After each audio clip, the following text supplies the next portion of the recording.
কথিকা 2 চ্যানেলের পরিবেশনায় চলছে ড্যান ব্রাউন রচিত দ্য ভিঞ্চি কোড। আজ পাঠ করছি 22তম পর্ব। অধ্যায় 78। সোফি ক্রিপ্টেক্সটার ডায়াল ঘোরাতে ঘোরাতে নিজের মধ্যে একটা বন্য উত্তেজনা অনুভব করল। স্ক্রলটা মুক্ত করবে জ্ঞানের প্রাচীন একটা শব্দ। ল্যাংডন আর টিবিং সেটার দিকে তাকিয়ে আছে। মনে হলো তাদের নিঃশ্বাস বন্ধ হয়ে গেছে।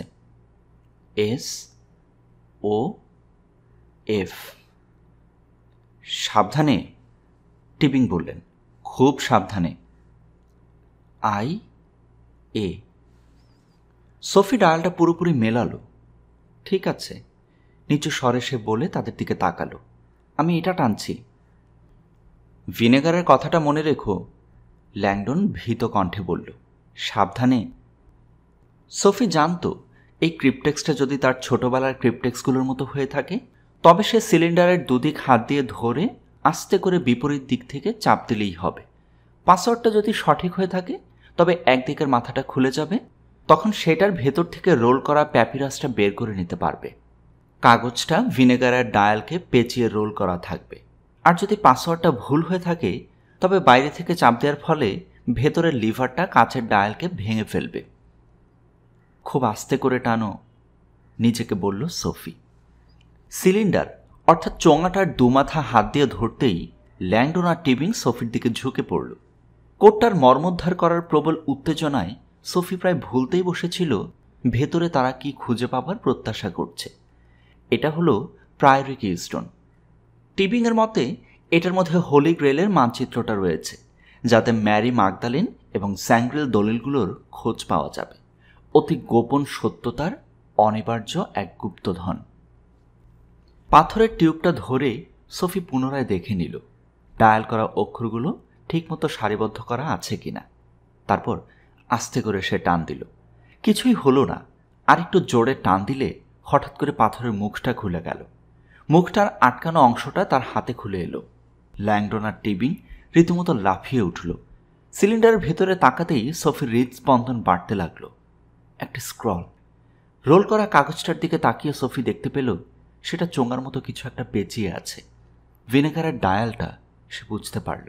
অদ্ভুত ব্যাপার হলো ভিনেগারের ডায়ালটা পেঁচিয়ে থাকা কাগজটা নরম পাতলা প্যাপিরাস নয়, বরং সেটা ভেড়ার চামড়ার। এটা খুবই অদ্ভুত। সে ভাবল ভিনেগার তো ভেড়ার চামড়াকে নষ্ট করতে পারে না। সে আবারও জিনিসটার দিকে তাকালো।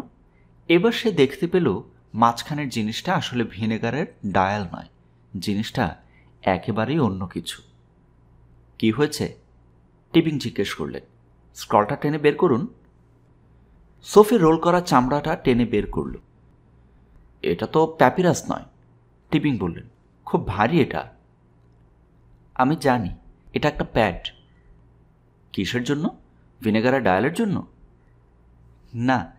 সোফি স্ক্রলটা খুলে পেঁচানো চামড়ার ভেতর থেকে জিনিসটা বের করল। এটার জন্য। ল্যাংডন যখন ভেলামের ভেতর থেকে বের করা জিনিসটা দেখতে পেল সে খুব আশাহত হল। ঈশ্বর, আমাদেরকে সাহায্য করো, ভগ্ন হৃদয়ে টিবিং বললেন। আপনার দাদু একজন নির্মম স্থপতি। ল্যাংডন বিস্ময়ে চেয়ে রইল। সব দেখে মনে হচ্ছে এটা সহজ করে তোলার কোনো অভিপ্রায় সনিয়ের ছিল না। টেবিলের ওপরে দ্বিতীয় আরেকটা ক্রিপ্টেক্স রাখা, ছোট্ট কালো অনেক্স দিয়ে তৈরি। সেটা প্রথমটার ভেতরেই এটা ছিল। দ্বৈতবাদের প্রতি সনিয়ের মোহ। দুটো ক্রিপ্টেক্স। প্যারিসের সবখানেই এমনটি দেখা যায়, নারী আর পুরুষ, সাদার ভেতরে কালো। ল্যাংডন অনুভব করল সিম্বলিজমের জাল ছড়িয়ে আছে তার সামনে। সাদা জন্ম দিচ্ছে কালো। প্রতিটি মানুষই নারীদের থেকে এসেছে। সাদা নারী, কালো পুরুষ। ল্যাংডন ছোট্ট ক্রিপ্টেক্সটা তুলে নিল। এটা দেখতে অনেকটা প্রথমটার মতোই, শুধুমাত্র আকারে অর্ধেক আর কালো রঙের। সে অতি পরিচিত গর্গ শব্দটা শুনতে পেল। অবধারিতভাবেই তারা যে ভিনেগারটার কথা ভেবেছিল সেটা এই ছোট্ট ক্রিপ্টেক্সটার ভেতরেই রয়েছে। তো রবার্ট? তার সামনে ভেড়ার চামড়াটা মেলে ধরে টিপিং বললেন, আপনি এটা শুনে খুশি হবেন যে আমরা অন্তত পক্ষে ঠিক জায়গাতেই যাচ্ছি। ল্যাংডন পাতলা চামড়াটার দিকে তাকালো। সুন্দর হাতের লেখায় আরও 4টি পংক্তি আছে সেটাতে। এটাও ইয়াম্বিক পেন্টামিটারের লেখা। পংক্তিটা সাংকেতিক। ল্যাংডন সেটা পড়ে দেখল। পোপ কর্তৃক সমাহিত একজন নাইট লন্ডনে আছেন শায়িত। কবিতাটার বাকি লাইনগুলো স্পষ্টতই এমন একটা পাসওয়ার্ড হবে যা দ্বিতীয় ক্রিপ্টেক্সটা খুলতে সাহায্য করবে, আর সেই ক্রিপ্টেক্সে থাকবে একজন নাইটের সমাধি ফলকের কথা। লন্ডন শহরেরই কোথাও হবে সেটা। ল্যাংডন উত্তেজনায় টিভিংয়ের দিকে তাকালো। আপনার কি কোনো ধারণা আছে এই কবিতায় কোন নাইটের কথা বলা হয়েছে? টিভিং হাসলেন। এটা খুব কষ্টকর কিছু নয়। আমি জানি কোন সমাধিটা আমাদের খুঁজতে হবে। এ ব্যাপারে আমি একেবারেই নিশ্চিত। ঠিক সেই মুহূর্তে তাদের থেকে 15 মাইল দূরে কেন্ট পুলিশের 6টি গাড়ি বৃষ্টি ভেজা পথ ধরে বিগিন হিল এক্সিকিউটিভ এয়ারপোর্টের দিকে ছুটে যাচ্ছে। অধ্যায় 79।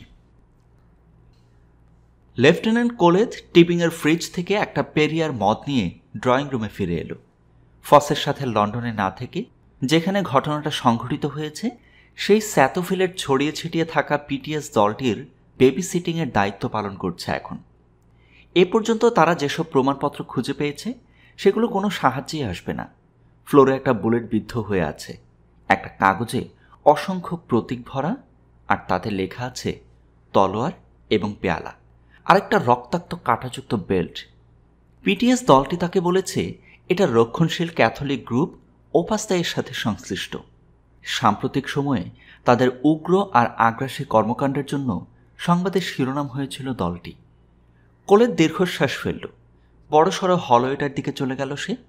একটা বিশাল স্টাডি রুমে প্রবেশ করল। এখানে প্রধান পিটিএস পরীক্ষক আঙুলের ছাপের জন্য ব্যস্ত হয়ে রয়েছে। কিছু পেলেন? ঢুকতে ঢুকতে কোলেত বলল। পরীক্ষক মাথা ঝাঁকালেন। নতুন কিছু না, বাকি ঘরে যাদের ছাপ পাওয়া গেছে এখানেও সেই একই জিনিস। সিলি স্পেল্টার আঙুলের ছাপ। ইন্টারপোল এটা নিয়ে কাজ করছে।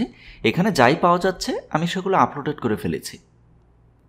কোলেথ ডেস্কের উপরে রাখা দুটো এভিডেন্স ব্যাগের দিকে ঘুরল। আর এটা? লোকটা কাঁধ ঝাঁকালো। অভ্যাসবশত কাজ। যা কিছুই অদ্ভুত পাচ্ছি সবই ব্যাগে রাখছি। কোলেথ সেটার কাছে গেল। অদ্ভুত অদ্ভুত, এই ব্রিটিশটা খুবই আজব মানুষ, পরীক্ষক বলল। এটা একটু দেখুন। সে ব্যাগ থেকে একটা জিনিস বের করে কোলেথকে দিল। ছবিটাতে দেখা যাচ্ছে গোথিক ক্যাথেড্রালের প্রবেশ পথটা, ঐতিহ্যবাহী খিলানযুক্ত পথ। সেটা গিয়ে থেমেছে ছোট্ট একটা দরজার দিকে। কোলেথ ছবিটা দেখে ঘুরল। এটা অদ্ভুত। ওটা উল্টিয়ে দেখুন। ছবিটার পেছনে ইংরেজিতে কিছু লেখা। ক্যাথেড্রালের সুদীর্ঘ অভ্যন্তরীণ পথটাকে বর্ণনা করা হয়েছে নারীদের যোনি হিসেবে, যা প্যাগানদের গোপন শ্রদ্ধা। এটা খুবই অদ্ভুত। একটা ক্যাথেড্রালের প্রবেশ পথকে বর্ণনা করা হয়েছে। দাঁড়ান, সে মনে করে একটা ক্যাথেড্রালের প্রবেশ পথ নারীর যোনিকে প্রতিনিধিত্ব করে। পরীক্ষক সায় দিল। কোলের দ্বিতীয় ব্যাগটা খুলে দেখল। একটা বড় ছবি রয়েছে সেখানে। মনে হচ্ছে কোনো পুরনো দলিলের ছবি সেটা। উপরে লেখা আছে load OCR crescent, number 40L ML 249। এটা কি? কোলেথ জিজ্ঞেস করল। জানি না, সারা বাড়িতে এটার কপি ছড়িয়ে ছিটিয়ে আছে, তাই এর কপি আমি ব্যাগে ভরে রেখেছি। কোলেথ দলিলটা ভালো করে দেখল।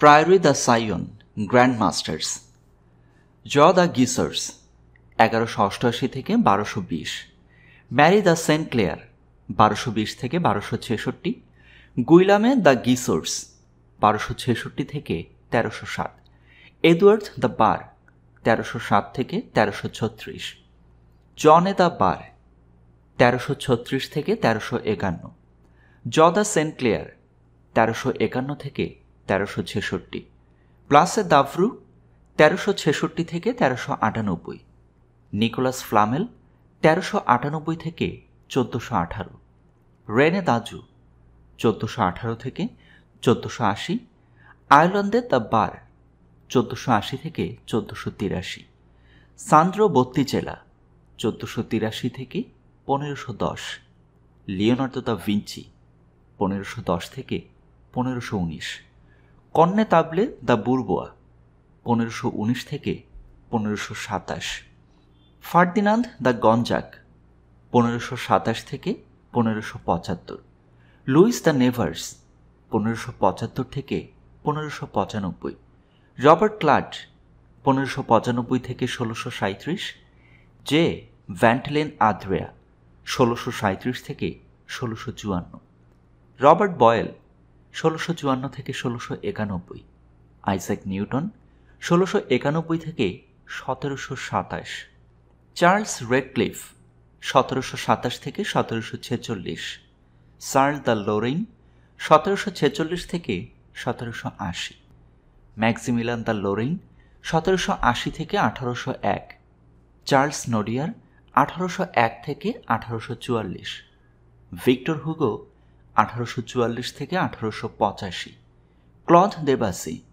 1885 থেকে 1918, জ কক্তো 1918 থেকে 1963। প্রায়োরিতা সাইয়ন? কোলেদ বিস্মিত হল। লেফটেন্যান্ট, আরেকজন এজেন্ট এসে বলল, ক্যাপ্টেন ফসেকে একজন খুব জরুরি প্রয়োজনে খুঁজছে, তাকে ফোনে পাওয়া যাচ্ছে না, আপনি কি ফোনটা ধরবেন? কোলেদ রান্নাঘরে গিয়ে ফোনটা ধরল। আদ্রে ভার্নেট করেছে। ব্যাংকারের পরিষ্কার মার্জিত কণ্ঠটা তার দুশ্চিন্তাকে খুব কমই ঢাকতে পেরেছে। আমি ভেবেছিলাম ক্যাপ্টেন ফসে আমাকে ফোন করবেন, কিন্তু এখন পর্যন্ত তিনি করেননি। ক্যাপ্টেন খুবই ব্যস্ত আছেন, কোলেদ জবাব দিল। আমি কি আপনাকে সাহায্য করতে পারি? আমাকে আশ্বস্ত করা হয়েছিল আজকের ঘটনার অগ্রগতি সম্পর্কে আমাকে জানানো হবে। কয়েক মুহূর্তের জন্য কোলেদের মনে হলো সে লোকটার কণ্ঠটা চিনতে পেরেছে, কিন্তু কার কণ্ঠ নিশ্চিত হতে পারল না। মসিয়ে ভার্নেট, বর্তমানে আমি প্যারিসের তদন্ত কার্যের দায়িত্বে আছি। আমার নাম লেফটেন্যান্ট কোলেদ। ফোনে একটা দীর্ঘ বিরতি নেমে এলো। লেফটেন্যান্ট, আমার আরেকটা ফোন এসেছে, আমাকে ক্ষমা করবেন, আমি আপনাকে পরে ফোন করছি। সে ফোনটা রেখে দিল। কোলেদ ফোনটা কিছুক্ষণ ধরে রাখল, তারপরেই তার মনে পড়ল, আমি জানতাম, কণ্ঠটা চিনতে পেরেছি। প্রবল উত্তেজনা ছড়িয়ে পড়ল তার মধ্যে। ব্যাংকে সেই ট্রাক ড্রাইভার, নকল রোলেক্স ঘড়ি পরা। কোলেদ এবার বুঝতে পারল ব্যাংকার কেন তড়িঘড়ি করে ফোনটা রেখে দিয়েছে। ভার্নেটও জড়িত। সে মনে করেছিল সে ফসেকে ফোন করছে। আবেগতাড়িত হয়ে কোলেদ বুঝতে পারল এটাই তার জীবনের সবচাইতে সাফল্যমণ্ডিত হবার সুযোগ এনে দিয়েছে। সে তখনই ইন্টারপোলকে ফোন করে অনুরোধ করল জুরিখের ডিপোজিটরি ব্যাংক এবং এর প্রেসিডেন্ট আদ্রে ভার্নেট সম্পর্কিত সব তথ্য যেন খুঁজে দেখা হয়। অধ্যায় 80। Seat belt please. হকারটা বৃষ্টিস্নাত সকালে নিচে নেমে আসতেই টিপিংয়ের পাইলট ঘোষণা করল, আমরা 5 মিনিটের মধ্যেই ল্যান্ড করব। টিপিং নিজের দেশে ফিরে আসতে পেরে উৎফুল্ল হলেন। বিমান থেকে নিচে তাকিয়ে দেখলেন কুয়াশাচ্ছন্ন কেন্টের পর্বতমালা ছড়িয়ে আছে। প্যারিস থেকে ইংল্যান্ড 1 ঘন্টারও কম সময়ের দূরত্ব, তারপরেও মনে হয় বহু দূরের। এই আর্দ্র সকালটা সবুজ বসন্তের সময়ে মনে হচ্ছে তাকে তার দেশ স্বাগতম জানাচ্ছে। ফ্রান্সে আমার সময় শেষ হয়ে গেছে, আমি ইংল্যান্ডে বিজয়ের বেশে ফিরছি। কিস্টোনটা পাওয়া গেছে। তারপরও প্রশ্ন থেকে যায়, কিস্টোনটা শেষ পর্যন্ত তাদেরকে কোথায় নিয়ে যাবে? যুক্তরাজ্যের কোথাও আছে, সেটা ঠিক কোথায় টিপিংয়ের কোনো ধারণাই নেই। তবুও বিজয়ের স্বাদ অনুভব করছেন তিনি। ল্যাংডন আর সোফি তার দিকে তাকালে টিপিং উঠে গিয়ে কেবিনের অপর পাশে চলে গেলেন। তারপর দরজার একটা প্যানেল একপাশ থেকে টানতেই সেটা সরে গিয়ে ছোট্ট চমৎকার একটা ওয়াল সেফ বেরিয়ে আসলো। সেখান থেকে 2টো পাসপোর্ট বের করলেন টিপিং, রেমি আর আমার জন্য কাগজপত্র। এরপর 50 পাউন্ডের একটা বান্ডেল তুলে নিলেন। আর এটা হলো আপনাদের কাগজপত্র। সোফি কটাক্ষ করে বলল, ঘুষ? সৃজনশীল কূটনীতি। একজন ব্রিটিশ কাস্টমস অফিসার আমাদেরকে হ্যাঙ্গারে অভ্যর্থনা জানাতে আসবে। তাকে আসতে না বলে বরং বলবো আমি একজন ফরাসি সেলিব্রিটিকে নিয়ে এসেছি, যে চায় না কেউ জানুক সে ইংল্যান্ডে এসেছে, বিশেষ করে সাংবাদিকরা। আর আমি সেই অফিসারকে তার বুদ্ধিদীপ্ত সিদ্ধান্ত নেবার জন্য ছোট্ট একটা পারিশ্রমিক দেব। ল্যাংডনকে দেখে মনে হলো সে খুব মজা পেয়েছে। তারা এটা গ্রহণ করবে? যে কোনো ব্যক্তির কাছ থেকে নয়, কিন্তু এরা আমাকে খুব ভালো করেই চেনে। আমি তো কোনো অস্ত্র বিক্রেতা নই, আমি নাইট উপাধি পাওয়া। টিপিং হাসলেন, একটু বাড়তি সুবিধা তো এতে আছেই।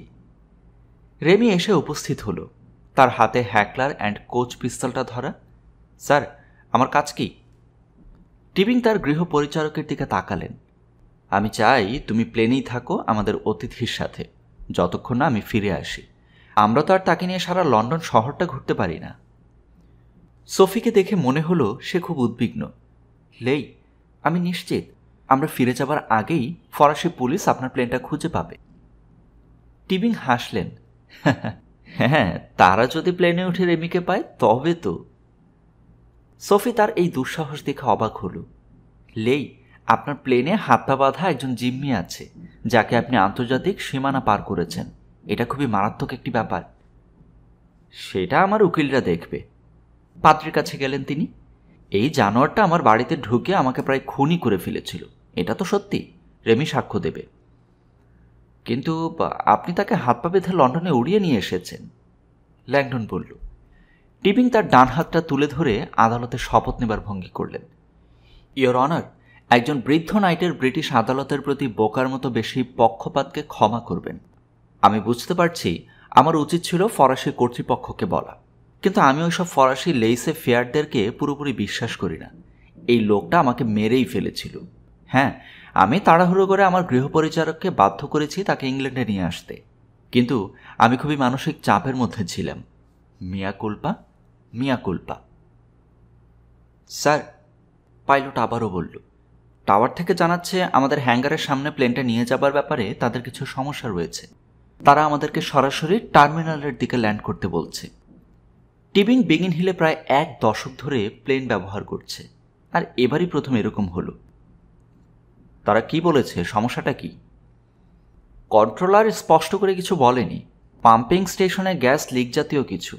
তারা আমাকে টার্মিনালের সামনে ল্যান্ড করতে বলেছে, আর তারা না বলার আগ পর্যন্ত সবাইকে প্লেনেই থাকতে বলেছে, নিরাপত্তার জন্যই। টিবিং সন্দেহগ্রস্ত হলেন। গ্যাস লিক না অন্য কিছু? হ্যাঙ্গার থেকে পাম্পিং স্টেশনটা 8 মাইল দূরে অবস্থিত। রেমিকেও চিন্তিত মনে হলো। স্যার, অন্য কিছু মনে হচ্ছে। টিবিং ল্যাংডন আর সোফির দিকে তাকালেন। বন্ধুরা, আমার একটা খারাপ সন্দেহ হচ্ছে যে আমরা হয়তো কোনো অভ্যর্থনা কমিটির মুখোমুখি হতে যাচ্ছি। ল্যাংডন একটা হতাশার দীর্ঘশ্বাস ফেলল। মনে হয় ফসে এখনো ভাবছে আমি তার শিকার। টিবিং এসব নিয়ে ভাবছিলেন না। ফসের ব্যাপারটা বাদ দিয়ে খুব দ্রুত তাদেরকে একটা সিদ্ধান্ত নিতে হবে।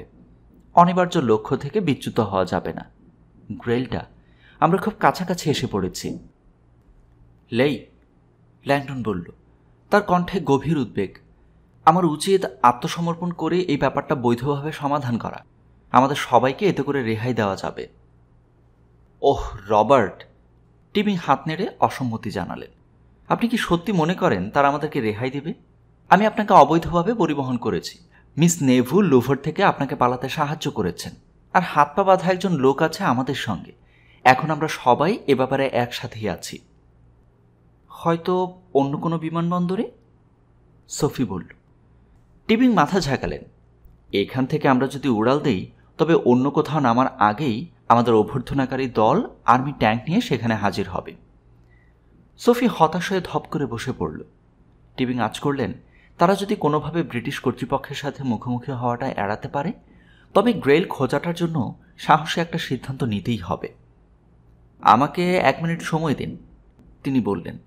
ককপিটের দিকে হুড়মুড় করে যেতে উদ্যত হলেন। কি করছেন? ল্যাংডন জিজ্ঞেস করল। বেচা বিক্রির আলোচনা, টিবিং বললেন। ভাবতে লাগলেন তার পাইলটকে খুব বড় ধরনের একটা অনিয়ম করতে রাজি করার জন্য কত খরচ হতে পারে। অধ্যায় 81। হকারটা ল্যান্ড করার চূড়ান্ত মুহূর্তে উপনীত হল। সাইমন এডওয়ার্ড, বিগিন হিল এয়ারপোর্টের এক্সিকিউটিভ সার্ভিস অফিসার, বৃষ্টি ভেজা রানওয়ের দিকে নার্ভাসভাবে তাকিয়ে কন্ট্রোল টাওয়ারে পায়চারি করছে।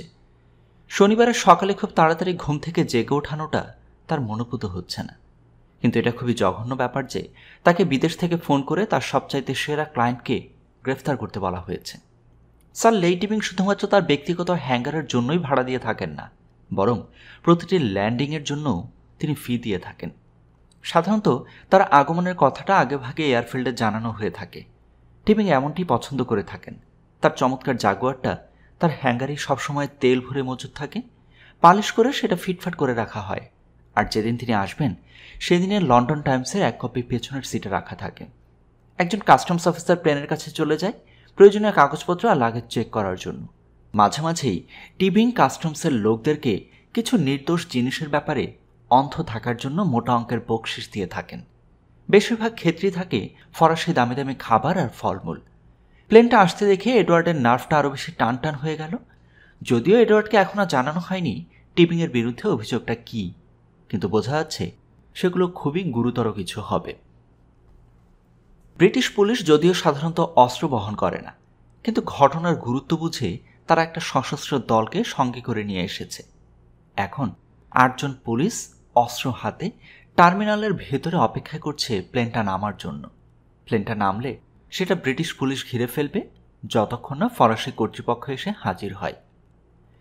সাইমন এডওয়ার্ড নিচে নেমে এলো টারমার থেকে প্লেনটার অবতরণ দেখবে বলে। প্লেনটার চাকার আনোয় স্পর্শ করলে ধীরে ধীরে সেটা থামতে শুরু করলো, কিন্তু কথা মতো টার্মিনালের দিকে না এসে সেটা টিবিংয়ের হ্যাঙ্গারের দিকে এগোতে লাগলো। পুলিশের সবাই অবাক হয়ে এডওয়ার্ডের দিকে তাকালো। আমার মনে হয় আপনি পাইলটকে বলেছিলেন টার্মিনালের দিকে ল্যান্ড করতে, আর সেও রাজি হয়েছিল। এডওয়ার্ড অবাক হয়ে বলল, রাজিই তো হয়েছিল। কয়েক সেকেন্ড বাদে এডওয়ার্ড পুলিশ সমেত একটা পুলিশের গাড়িতে করে হ্যাঙ্গারের দিকে ছুটে গেল। পুলিশের গাড়ি থেকে হ্যাঙ্গারটা এখনও 500 গজ দূরে। দূর থেকে দেখা যাচ্ছে টিপিংয়ের প্লেনটা হ্যাঙ্গারের ভেতরে ঢুকে দৃষ্টিসীমার আড়ালে চলে গেছে। হ্যাঙ্গারের বিশাল দরজাটার সামনে পুলিশের গাড়িটা আসতেই একদল সশস্ত্র পুলিশ দ্রুত নেমে পড়তেই এডওয়ার্ডও গাড়ি থেকে নেমে পড়ল। হই হট্টগোল শুরু হয়ে গেল। হ্যাঙ্গারের ভেতরের প্লেনটার ইঞ্জিনের শব্দ এখনও শোনা যাচ্ছে। প্লেনটা 180 ডিগ্রি ঘুরে হ্যাঙ্গারের সামনের দিকে মুখ করলে এডওয়ার্ড পাইলটকে দেখতে পেল। বোধগম্য কারণেই সামনের পুলিশের ব্যারিকেড দেখে তার মুখটা বিস্ময়ে হতবাক। পাইলট অবশেষে ইঞ্জিনটা বন্ধ করল। পুলিশের দলটা প্লেনটা ঘিরে ধরল। এডওয়ার্ড কেন্টের চিফ ইন্সপেক্টরের কাছে গেল। লোকটা প্লেনের কাছেই দাঁড়িয়ে আছে। কয়েক সেকেন্ড পর প্লেনের দরজাটা খুলল। প্লেনের ইলেকট্রনিক সিঁড়িটা ধীরে ধীরে দরজার নিচে নামতেই দরজার কাছে লেই টিবিং আবির্ভূত হলেন। নিচে পুলিশের অস্ত্র তাক করা দৃশ্যটা দেখে টিবিং ক্রাচে ভর দিয়ে মাথা দোলাতে দোলাতে বললেন, সাইমন, আমি কি বিদেশে থাকার সময় পুলিশের লটারি জিতেছি? তার কণ্ঠটাতে দুশ্চিন্তার চেয়েও বেশি ছিল রসিকতা। সাইমন এডওয়ার্ড সামনে এগিয়ে একটা ঢোক গিলে বলল, গুড মর্নিং স্যার, এজন্যে ক্ষমা চাইছি। আমাদের এখানে একটা গ্যাস লিক হয়েছে, আর আপনার পাইলট বলেছিল সে টার্মিনালের দিকে আসছে। হ্যাঁ হ্যাঁ, তো আমি তাকে ওখানে না গিয়ে এখানে আসতে বলেছি। আমি একটা অ্যাপয়েন্টমেন্টের জন্য খুব বেশি দেরি করে ফেলেছি। আমি হ্যাঙ্গারের জন্য পয়সা দিই, আর গ্যাস লিক এড়ানোর কথাটা আমার কাছে খুব বাড়াবাড়ি ধরনের সতর্কতা বলে মনে হয়েছে। আপনার এভাবে আগে ভাগে না জানিয়ে আসাতে আমাদের একটু বেগ পেতে হয়েছে স্যার। আমি জানি, আমি শিডিউলের বাইরে এসেছি চিকিৎসার প্রয়োজনে। পুলিশের লোকগুলো একে অন্যের দিকে তাকালো। এডওয়ার্ড হাসল, খুব ভালো করেছেন স্যার। স্যার, কেন্টের চিফ ইন্সপেক্টর বলল। সামনের দিকে এগিয়ে আসলো সে।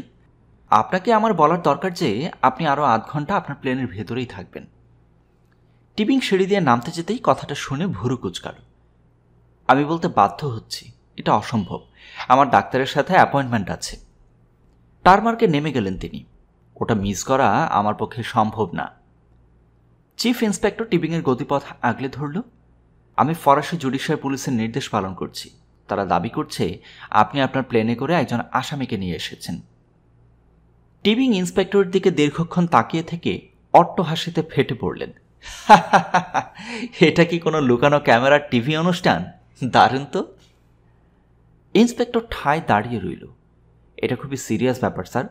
ফরাসি পুলিশ আরও দাবি করছে আপনি নাকি একজন জিম্মিও সাথে করে নিয়ে এসেছেন। টিবিংয়ের গৃহপরিচারক রেমি সিঁড়ি দিয়ে নিচে নেমে এলো। স্যার, লেইয়ের হয়ে কাজ করাটা আমার কাছে নিজেকে একজন জিম্মিই মনে হয়, কিন্তু তিনি আমাকে আশ্বস্ত করেছেন আমি এখন মুক্ত, যেখানে খুশি চলে যেতে পারি। রেমি তার ঘড়িটা দেখল। মাস্টার, আমাদের সত্যি অনেক দেরি হয়ে গেছে। সে হ্যাঙ্গারের ভেতরে রাখা জাগুয়ারটার দিকে ইশারা করল। আমি গাড়িটা নিয়ে আসছি। রেমি এগোতে লাগল। আমরা আপনাদেরকে যেতে দিতে পারছি না, চিফ ইন্সপেক্টর বলল। দয়া করে নিজেদের প্লেনে ফিরে যান। দুজনেই ফরাসি পুলিশের প্রতিনিধি দলটি খুব জলদি এসে পৌঁছাবে। টিবিং সাইমনের দিকে তাকালেন। সাইমন, ঈশ্বরের দোহাই, খুব বাড়াবাড়ি হয়ে যাচ্ছে। আমাদের সাথে অন্য কেউ নেই। রেমি, আমাদের পাইলট আর আমি। যাও, ভেতরে গিয়ে দেখো প্লেনটা খালি কিনা। এডওয়ার্ড জানত সে ফাঁদে পড়ে গেছে।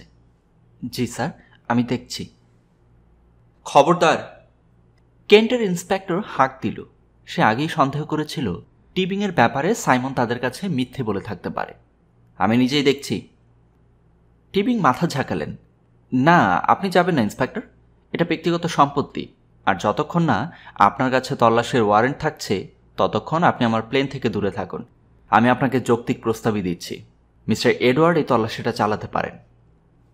না, সেটা হবে না। টিবিং চোয়াল শক্ত করে বললেন, ইন্সপেক্টর, আমি বলতে বাধ্য হচ্ছি আপনার এই ছেলে খেলায় আমার কোনো আগ্রহ নেই। আমার দেরি হয়ে গেছে, আমি চলে যাচ্ছি। যদি আমাকে থামানোটা আপনাদের জন্য এত বেশি গুরুত্বপূর্ণ হয়ে থাকে তবে আমাকে গুলি করুন। এই কথা বলে টিবিং আর রেমি ইন্সপেক্টরকে পাশ কাটিয়ে পার্ক করা গাড়িটার দিকে চলে গেল। কেন্টের পুলিশ ইন্সপেক্টর লেই টিবিংয়ের এভাবে পাশ কাটিয়ে চলে যাওয়াতে যার পরনাই বিরক্ত হল। একটু বেশি অগ্রাধিকার পাওয়ার লোকেরা সবসময় নিজেদেরকে আইনের ঊর্ধ্বে মনে করেন, কিন্তু তারা তা নন। চিফ ইন্সপেক্টর ঘুরে টিবিংয়ের পেছন দিক থেকে পিস্তল তাক করে বললেন, থামুন, না হলে আমি গুলি করব। তাই করুন। পেছনে না তাকিয়ে এবং বিন্দুমাত্র না থেমেই টিবিং বললেন, আমার উকিলরা আপনার বিচি সিদ্ধ করে নাস্তা খাবে, আর ভুলেও ওয়ারেন্ট ছাড়া আমার প্লেনে উঠবেন না, বলে দিচ্ছি। ইন্সপেক্টর ভাবল টেকনিক্যালি টিবিংই ঠিক। প্লেনে উঠতে হলে তাদের দরকার একটা সার্চ ওয়ারেন্টের, কিন্তু প্লেনটা ফ্রান্স থেকে এসেছে, আর মহা ক্ষমতাধর বেজুফাসের নির্দেশ আছে সেটা থামাতে। তাই টিবিংয়ের প্লেনে কি আছে সেটা দেখারও দরকার রয়েছে। তার আচরণ দেখে মনে হচ্ছে তিনি কিছু লুকাচ্ছেন। তাদেরকে থামাও, ইন্সপেক্টর আদেশ করল। আমি প্লেনটা সার্চ করব। তার লোকজন অস্ত্র উঁচিয়ে টিবিং আর তার গৃহপরিচারকের পথ আটকে দিল যাতে তারা গাড়িতে উঠতে না পারে। এবার টিবিং ঘুরে দাঁড়ালেন।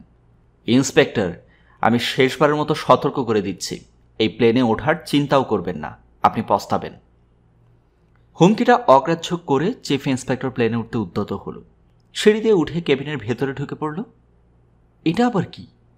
ভীত সন্ত্রস্ত পাইলট ছাড়া পুরো বিমানটাই ফাঁকা। দ্রুত বাথরুম, লাগেজ রুম চেক করে দেখল সে। একজন মানুষের চিহ্ন পেল না ইন্সপেক্টর। অনেকজন তো দূরের কথা। বেজুফাসে ভাবছেটা কি? মনে হচ্ছে লেই টিবিং সত্যি কথাই বলেছেন। চরম বিরক্ত হয়ে ইন্সপেক্টর ফাঁকা কেবিনটাতে দাঁড়িয়ে রইল।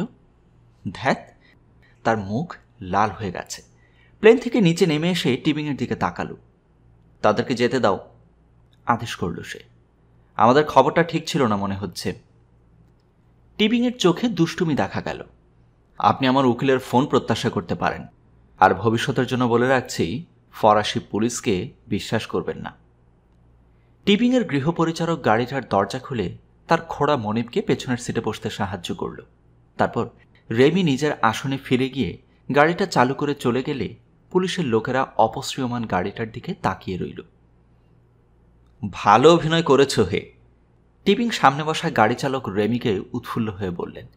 এবার তিনি তার সামনের খাঁজের দিকে তাকিয়ে মুচকি হাসলেন। সবাই ঠিক আছেন তো? ল্যাংডন দুর্বলভাবে মাথা নেড়ে সায় দিল। সে আর সোফি শ্বেতকায় লোকটার সাথে সিটের সামনে পাদানিতে শুইয়া আছে। প্লেনটা যখন হ্যাঙ্গারে প্রবেশ করেছিল তখন পুলিশ আসার আগেই রেমি দরজাটা খুলে দিলে ল্যাংডন আর সোফি মিলে পাদ্রিটাকে পাজাকোলা করে নিচে নামিয়ে এনেছিল। পুলিশের দৃষ্টির আড়ালে চলে যাবার জন্যে তারা টিবিংয়ের গাড়ির পেছনে লুকিয়ে পড়েছিল। তারপর প্লেনটার ইঞ্জিন আবারও চালু করা হলো যাতে পুলিশ মনে করে প্লেনটা সবেমাত্র থেমেছে। এবার লিমোজিনটা কেন্টের দিকে ছুটে চলল। সোফি আর ল্যাংডন উঠে বসল। কেবলমাত্র হাত পা বাঁধা পাদ্রিকে পায়ের নিচে ফেলে রাখা হলো। টিবিং তাদের দিকে তাকিয়ে চওড়া একটা হাসি দিলেন। লিমোজিনের ভেতরে রাখা ছোট্ট বারটা খুলে ফেললেন তিনি। আমি কি আপনাদেরকে ড্রিঙ্কসের প্রস্তাব দিতে পারি? নিবলিস, ক্রিস্প, বাদাম, সেলথ জার? সোফি আর ল্যাংডন দুজনেই মাথা ঝাঁকালো। টিবিং দাঁত বের করে হেসে বারটা বন্ধ করে দিলেন। তো এবার নাইটের সমাধিটা। অধ্যায় 82। Fleet street. ল্যাংডন লিমুর পেছনে বসা টিবিংয়ের দিকে চেয়ে জিজ্ঞেস করল, ফ্লিট স্ট্রিটে একটা ভূগর্ভস্থ কক্ষ আছে। এ পর্যন্ত নাইট সমাধিটা কোথায় থাকতে পারে বলে মনে করেন তা নিয়ে খুবই সুচতুরভাবে খেলেছেন টিবিং। ছোট্ট ক্রিপ্টেক্সটাকে যে পাসওয়ার্ড দিয়ে খোলা যাবে সেটা কবিতাটাতেই রয়েছে। টিবিং দাঁত বের করে হেসে সফির দিকে তাকালেন। মিস নেভু, হার্ভার্ডের ছোকরাটাকে আরেকবার সেই কবিতাটা পড়ে শোনাবেন কি? সফি তার পকেট থেকে কালো রঙের ক্রিপ্টেক্সটা বের করল। সেটা ভেড়ার চামড়ায় মোড়ানো ছিল। সবাই মিলে তারা ঠিক করেছিল রোজউড বক্স আর বড় ক্রিপ্টেক্সটা প্লেনের স্ট্রং বক্সেই রেখে আসবে। তাদের সঙ্গে কেবল সেটাই রাখবে যার দরকার রয়েছে। আর এক্ষেত্রে কালো ক্রিপ্টেক্সটা যেমন দরকারি, তেমনি বহন করাও সহজ। সফি চামড়াটা খুলে ল্যাংডনকে সেটা দিয়ে দিল। যদিও ল্যাংডন প্লেনে থাকার সময় কয়েকবার কবিতাটা পড়েছে, তারপরও সে অবস্থানটা চিহ্নিত করতে পারেনি। এবার যখন ওটা আবার পড়ছে তখন ধীরে ধীরে চেষ্টা করছে জিনিসটা বোধগম্য করতে। আশা করছে প্লেনটা ম্যাট্রিক ছন্দের কবিতাটির অর্থবোধ হয় এবার সে ধরতে পারবে। পোপ কর্তৃক সমাহিত একজন নাইট লন্ডনে আছেন শায়িত, যার শ্রমের ফল হয়েছিল ধর্মাবতারের ক্রোধের কারণ। যে গোলক তুমি খোঁজো সেটা সমাধি ফলকেই থাকার কথা। এটা বিবৃত করে গোলাপী শরীর আর বীজ প্রসূ গর্ভের আখ্যান। ভাষাটা খুবই সহজ মনে হচ্ছে। লন্ডনে একজন নাইটের কবর আছে, এমন একজন নাইট যার কার্যকলাপ চার্চকে ক্রুদ্ধ করেছিল, একজন নাইট যার সমাধি ফলকের গোলক হারিয়ে গিয়েছে। কবিতাটা শেষ লাইন, গোলাপের শরীর আর বীজ প্রসূ গর্ভের আখ্যান। এটা তো ম্যারি ম্যাগদালেনকেই নির্দেশ করছে পরিষ্কারভাবে, যে গোলাপ যীশু খ্রিস্টের বীজকে বহন করেছে। কবিতাটাতে সরাসরি ইঙ্গিত করা সত্ত্বেও ল্যাংডনের কোনো ধারণাই নেই কে সেই নাইট আর কোথায় তাকে সমাহিত করা হয়েছে। তার চেয়েও বড় কথা, একবার তারা সমাধিটা খুঁজে পেলেও মনে হচ্ছে যেন তারা এমন কিছু খুঁজবে যা ওখানে নেই। গোলকটা সমাধি ফলকের ওপরেই থাকার কথা। কিছু পেলেন না? টিবিং হতাশ হয়ে বললেন।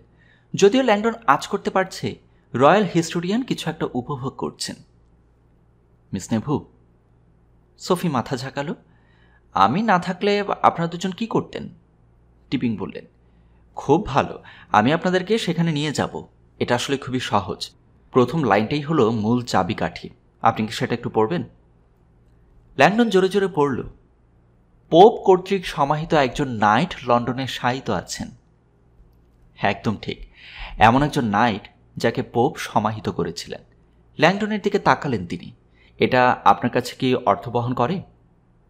ল্যাংডন কাঁধে ঝাঁকালো। পোপ কর্তৃক সমাহিত একজন নাইট, এমন একজন নাইট যার শেষ কৃত্যানুষ্ঠানটিতে স্বয়ং পোপ উপস্থিত ছিলেন। টিবিং জোরে জোরে হেসে উঠলেন। হো, খুব ভালো বলেছেন। সবসময় আপনি খুব আশাবাদী রবার্ট। দ্বিতীয় লাইনটা দেখুন, এই নাইট এমন কিছু করেছিলেন যাতে ধর্মাবতার মানে চার্চ ক্রুদ্ধ হয়েছিল। আরেকবার ভাবুন, চার্চ এবং নাইট টেম্পলারদের সম্পর্কে কথাটা বিবেচনা করুন। পোপ কর্তৃক সমাহিত একজন নাইট। পোপ কর্তৃক খুন হওয়া একজন নাইট? সফি জিজ্ঞেস করল। টিবিং হেসে সফির হাঁটুতে চাপড় মারলেন। ভালোই বলেছেন মাই ডিয়ার, পোপ কর্তৃক সমাহিত অথবা খুন হওয়া একজন নাইট। ল্যাংডন 1307 সালের নটোরিয়াস নাইট টেম্পলারদের কথাটা স্মরণ করল। অপয়া 13 তারিখ, শুক্রবার, যখন পোপ ক্লেমেন্ট শত শত নাইট টেম্পলারদেরকে হত্যা করে সমাহিত করেছিলেন। কিন্তু পোপ কর্তৃক খুন হওয়া নাইটদের কবরের সংখ্যা তো অসংখ্য। আহা, অতটা নয়, টিবিং বললেন। বেশিরভাগকেই আগুনে পুড়িয়ে টাইবার নদীতে কোনো শেষকৃত্য ছাড়াই ফেলে দেয়া হয়েছিল। কিন্তু এই কবিতাটিতে একটা সমাধির কথা বলা হয়েছে, লন্ডনের একটা সমাধি। আর লন্ডনে হাতে গোনা কয়েকজন নাইটকেই সমাহিত করা হয়েছে। তিনি থামলেন, ল্যাংডনের দিকে তাকালেন, যেন ভোরের আলোর জন্য অপেক্ষা করছেন।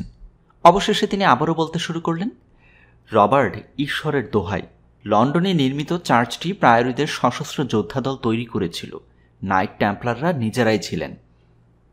Templar church? ল্যাংডন গভীর নিঃশ্বাস নিয়ে বলল, ওখানে কি কোনো ক্রিপ্ট বা ভূগর্ভস্থ কক্ষ আছে? 10টি ভীতিকর সমাধি ফলক আছে, যা আপনি কখনো দেখেননি। ল্যাংডন আসলে কখনোই টেম্পলার চার্চে যায়নি, যদিও সে প্রায়োরীদের ওপর গবেষণা করতে গিয়ে অসংখ্য বার এটার উল্লেখ করেছেন। একসময় সব ধরনের প্রায়োরী কাজকর্মের কেন্দ্রবিন্দু ছিল যুক্তরাজ্যের টেম্পলার চার্চ। টেম্পলার চার্চের নাম ছিল সোলোমনের মন্দির। পরে টেম্পলারদের নামানুসারে এটার নাম রাখা হয়। সেখানেই তারা স্যাংগ্রেল দলিলগুলো রেখেছিলেন, যা রোমে তাদের ক্ষমতার উৎস ছিল। গল্প প্রচলিত আছে যে নাইটরা সেখানে অদ্ভুত আর গোপন কিছু অনুষ্ঠান করতেন। টেম্পলার চার্চটা ফ্লেট স্ট্রিটে? আসলে সেটা ফ্লেট স্ট্রিট থেকে একটু দূরে, ইনার টেম্পল লেইনে অবস্থিত। টিবিংকে দেখে মনে হলো একটু মজা করছেন। আমি দেখতে চাই আমি সেই কথাটা বলার আগে আপনি একটু ঘামুন। ধন্যবাদ। আপনাদের কেউই সেখানে কখনো যাননি? সোফি আর ল্যাংডন মাথা ঝাঁকালো। আমি অবাক হইনি। টিবিং বললেন, চার্চটা এখন বড় একটা বিল্ডিংয়ের আড়ালে চলে গেছে। খুব কম লোকেই জানে সেটা ওখানে আছে। খুবই পুরনো একটা জায়গা। মূলগত দিক থেকে স্থাপত্যটি প্যাগান। সোফিকে দেখে মনে হলো খুবই অবাক হয়েছে। প্যাগান? সমাধিস্থলের দিক থেকে প্যাগান, টিবিং বিস্ময়ে বললেন। চার্চটা বৃত্তাকার। টেম্পলাররা খ্রিস্টীয় ঐতিহ্য অনুসারে ক্রুশাকৃতিটা এড়িয়ে বৃত্তাকারে তৈরি করেছেন, সূর্যের সম্মানে। তার ভুরু দুটো নেচে উঠল। সোফি টিবিংয়ের দিকে তাকালো। কবিতার বাকি অংশগুলোর ব্যাপারটা কি? ইতিহাসবিদের আমোদে মেজাজটা এবার উবে গেল। আমি ঠিক নিশ্চিত নই। এটা খুবই হতবুদ্ধিকর। আমাদের দরকার সমাধির সবগুলোই খুব সতর্কভাবে পরীক্ষা করে দেখার। ভাগ্য ভালো থাকলে এমন একটাকে পেয়ে যাব যার গোলকটি নেই। ল্যাংডন বুঝতে পারল তারা কত কাছাকাছি এসে পড়েছে। যদি হারানো গোলকটা পাওয়া যায়, তবে সেটা থেকে পাসওয়ার্ডটা পাওয়া যাবে, যা দিয়ে দ্বিতীয় ক্রিপ্টেক্সটা খোলা যাবে। তারা কি খুঁজে পাবে সে ব্যাপারে সে কিছুই ভাবতে পারছিল না। ল্যাংডন কবিতাটার দিকে আবারও তাকালো। মনে হচ্ছে এটা একটা প্রাইমোরডায়াল ক্রসওয়ার্ড পাজল। 5 অক্ষরের একটা শব্দ যা গ্রেইলের কথা বলবে। প্লেনে বসে তারা সম্ভাব্য পাসওয়ার্ডটা কি হতে পারে সেটা ভেবে ভেবে ক্লান্ত হয়ে গিয়েছিল। গ্রেইল, গ্রাল, ভ্যানাস, মারিয়া, জিসুস, সারা। কিন্তু সিলিন্ডারটা খোলেনি। সালেই, রেমি পেছন ফিরে বলল। সে রেয়ার ভিউ মিরর দিয়ে তাদের দিকে চেয়েছিল। আপনি বলছেন ফ্লিট স্ট্রিটটা ব্ল্যাক ফ্রায়ার্সের ব্রিজের কাছাকাছি? হ্যাঁ, ভিক্টোরিয়া নদীর তীর ঘেঁষে যাও। আমি দুঃখিত, আমি নিশ্চিত নই জায়গাটা কোথায়। আমরা তো সবসময় সাধারণত হাসপাতালেই যাই। টিবিং চোখ গোল গোল করে ল্যাংডন আর সোফির দিকে তাকালেন। কসম খেয়ে বলছি, কখনো কখনো মনে হয় একটা শিশুকে বেবিসিটিং করছি। 1 মিনিট প্লিজ, নিজেরাই ড্রিঙ্কস আর স্ন্যাক্স নিয়ে নিন। তিনি সামনের দিকে চলে গেলেন রেমির কাছে কথা বলার জন্য। সোফি এবার ল্যাংডনের দিকে তাকালো। তার কণ্ঠ খুব শান্ত। রবার্ট, কেউ জানে না তুমি আর আমি এখন ইংল্যান্ডে আছি। ল্যাংডন বুঝতে পারল সে ঠিকই বলছে। কেন্ট পুলিশ ফসেকে জানাবে যে প্লেনটা খালি ছিল। ফসে ভাববে তারা এখন ফ্রান্সেই আছে। আমরা অদৃশ্য হয়ে গেছি। লেয়ের ছোট্ট চালাকিতে তাদেরকে অনেক সময় দিতে হয়েছে। ফসে খুব সহজে হাল ছাড়বে না, সোফি বলল। সেই গ্রেফতারের জন্য আরও বেশি উঠে পড়ে লাগবে। ল্যাংডন ফসের কথা না ভাবার চেষ্টা করে যাচ্ছিল। সোফি তাকে কথা দিয়েছে এই ব্যাপারটা মিটে যাবার পর হত্যা মামলা থেকে রেহাই দিতে তাকে সমস্ত শক্তি দিয়ে সাহায্য করবে। কিন্তু ল্যাংডনের ভয় এতে কিছুই যায় আসে না। ফসে খুব সহজেই এই ষড়যন্ত্রের অংশ হতে পারে। ল্যাংডন অবশ্য ভাবতে পারছে না যে জুডিশিয়ার পুলিশ হোলি গ্রেইল নিয়ে ব্যস্ত, কিন্তু আজ করতে পারছে অন্য কিছু। ফসে একজন ধার্মিক ব্যক্তি, আর এই হত্যাকাণ্ডটি তার উপর চাপিয়ে দেবার চেষ্টা করছে সে। অবশ্য সোফির মতে ফসে এই গ্রেফতারটি নিজে করে কৃতিত্ব নিতে চাইছে। আর ল্যাংডনের বিরুদ্ধে এখন পর্যন্ত যেসব প্রমাণ পাওয়া গেছে সেগুলো ফসের কাছে কেন, সবার কাছেই খুবই জোরালো বলে মনে হবে। সনিয়া তার নাম লুভরের ফ্লোরে লিখে গেছেন। তার ডেট বুকেও ল্যাংডনের নাম রয়েছে। রবার্ট, আমি খুব দুঃখিত, তুমি গভীরভাবে জড়িয়ে গেছো। হাতটা ল্যাংডনের হাঁটুর উপর রেখে সোফি বলল, কিন্তু আমি খুব খুশি যে তুমি এখানে আছো। কথাটা রোমান্টিকের চাইতেও বেশি বাস্তবিক বলে মনে হচ্ছে। তারপরেও তাদের দুজনের মধ্যে এক ধরনের আকর্ষণ তৈরি হয়েছে। সে সোফির দিকে চেয়ে ক্লান্ত হাসি দিল। যখন ঘুমিয়েছিলাম তখন খুব আনন্দে ছিলাম। সোফি কয়েক সেকেন্ড চুপ রইল। আমার দাদু আমাকে বলেছেন তোমাকে বিশ্বাস করতে। আমি খুব খুশি যে আমি একবারের জন্য হলেও তার কথা শুনেছি।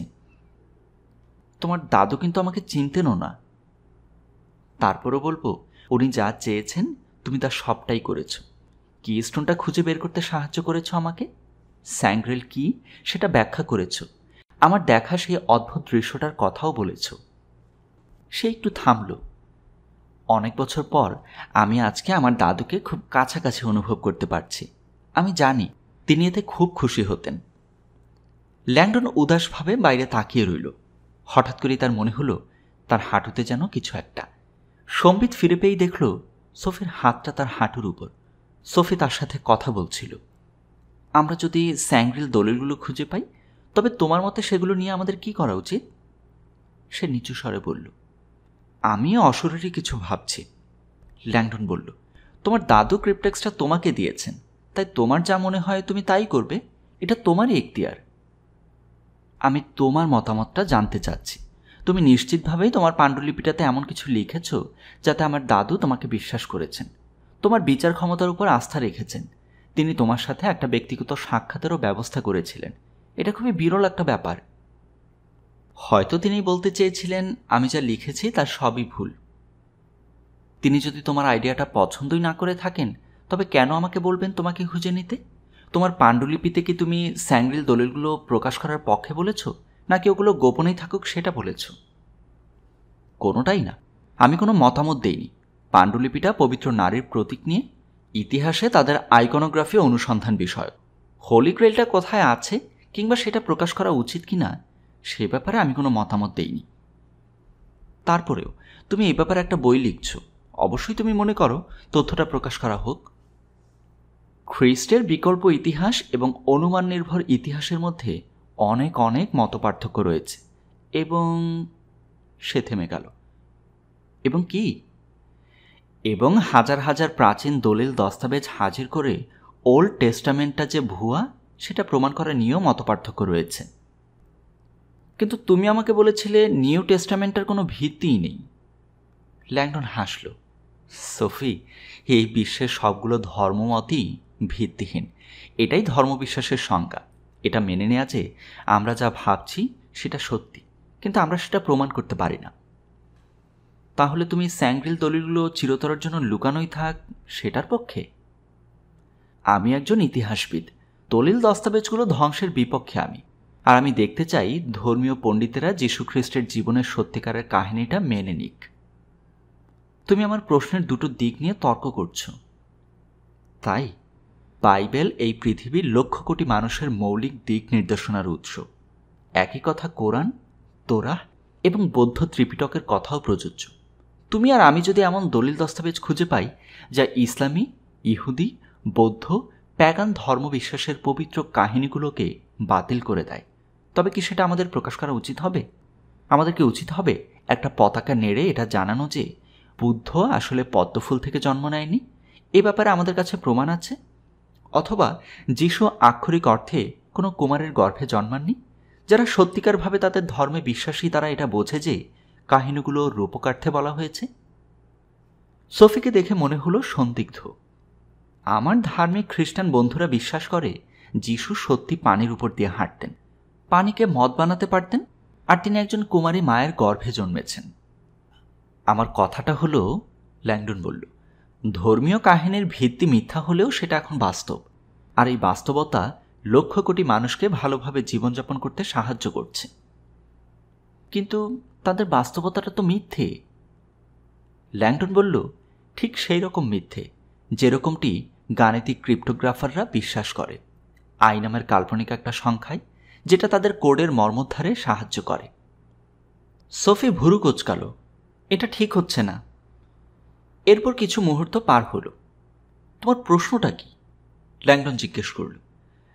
আমি মনে করতে পারছি না। সে হাসল। এরকমটি সবসময়ই হয়। 22তম পর্বের সমাপ্তি এখানেই।